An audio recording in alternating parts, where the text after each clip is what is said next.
দক্ষিণ দিনাজপুর জেলার কুশমন্ডি ব্লকের মানিকোর উচ্চ বিদ্যালয়ের একাদশ শ্রেণীর ছাত্র অনুপ্রিয়া রায় রাজ্য স্তরের ক্রীড়া প্রতিযোগিতায় জ্যাভলিন থ্রোতে স্বর্ণপদক জয় করে। কৃষক পরিবারের এই ছাত্রীর এমন সাফল্যে খুশির হাওয়া গোটা ব্লকের পাশাপাশি মানিকোর উচ্চ বিদ্যালয়ের শিক্ষক শিক্ষিকারাও। এদিন বিদ্যালয়ের পক্ষ থেকে তাকে সংবর্ধনা জ্ঞাপন করা হলো। ফুলের তোড়া ও মালা পরিয়ে সংবর্ধিত করা হয়। পাশাপাশি বিদ্যালয়ের কোচ কিরণ মাহাতোকেও সংবর্ধিত করা হয়। এদিন উপস্থিত ছিলেন মানিকোর উচ্চ বিদ্যালয়ের ভারপ্রাপ্ত প্রধান শিক্ষক বিশ্বরঞ্জন সরকার, মানিকোর উচ্চ বিদ্যালয়ের কোচ কিরণ মাহাতো, হারাধন সরকার সহ একাধিক শিক্ষক শিক্ষিকারা। জানা গিয়েছে, কলকাতায় রাজ্য স্তরের ক্রীড়া প্রতিযোগিতায় জ্যাভলিন থ্রোতে অংশগ্রহণ করে অনুপ্রিয়া, আর সেখানেই সব প্রতিযোগীকে পেছনে ফেলে জ্যাভলিন থ্রোতে স্বর্ণপদক জয় করে একাদশ শ্রেণীর এই ছাত্রী। এর পাশাপাশি শর্টপুটেও তৃতীয় স্থান অধিকার করেছে। এই খবর কুশমন্ডিতে এসে পৌঁছাতেই ক্রীড়াপ্রেমী মানুষদের মধ্যে আনন্দ ছড়িয়ে পড়ে। রাজ্যের মধ্যে সামান্য পরিসরে এমন সাফল্য সত্যি উল্লেখযোগ্য।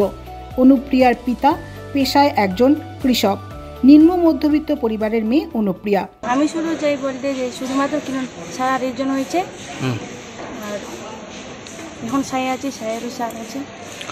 আগামী দিনে আরও অনেক কিছু হতে চাই, অনেক কিছু বড় হতে চাই। ৭২তম পশ্চিমবঙ্গ রাজ্য ক্রীড়াতে অনূর্ধ্ব 18 বিভাগে অনুপ্রিয়া জোড়া পদক অর্জন করে গোটা জেলাবাসীর নাম উজ্জ্বল করেছে বলে জানান বিদ্যালয়ের ভারপ্রাপ্ত প্রধান শিক্ষক বিশ্বরঞ্জন সরকার। অনুপ্রিয়া একদিন দেশের হয়ে খেলবে, এটা আমি তার কাছে আশা রাখছি। নিঃসন্দেহে কিরণ প্রকাশ মাহাতো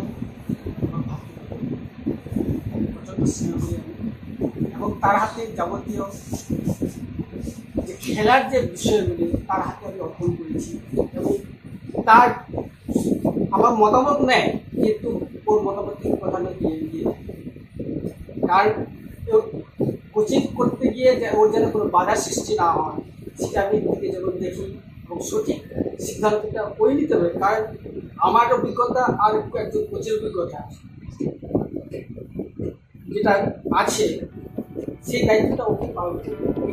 কোচ জানান, আমি চাই অনুপ্রিয়া আরও বড় কোচের কাছে প্রশিক্ষণ নিয়ে অলিম্পিকে অংশগ্রহণ করুক। অনুপ্রিয়া নিজেও আরও অনেক দূর এগোতে চায়। অবশ্যই আমি চাইবো ও আরও বড় কোচের কাছে ট্রেনিং নিক। আমরা তো এখানে নিজের মতন করে প্র্যাকটিস করাই সুন্দর করে, এবং আরও সুন্দরভাবে প্র্যাকটিস করুক, আরও কঠিন ট্রেনিং করুক, এবং ওয়ার্ল্ড চ্যাম্পিয়নশিপ খেলুক, ন্যাশনাল পদক তারপরে এশিয়ায় যাক, তারপরে ও ওয়ার্ল্ড চ্যাম্পিয়নশিপে খেলুক, এবং পরবর্তীতে যদি ওর আরও স্ট্রেংথ এবং পাওয়ার বা ট্রেনিং যদি খুব ভালো পেয়ে থাকে, তাহলে অলিম্পিকে যাতে সুযোগ পায়, এই কামনাই করি।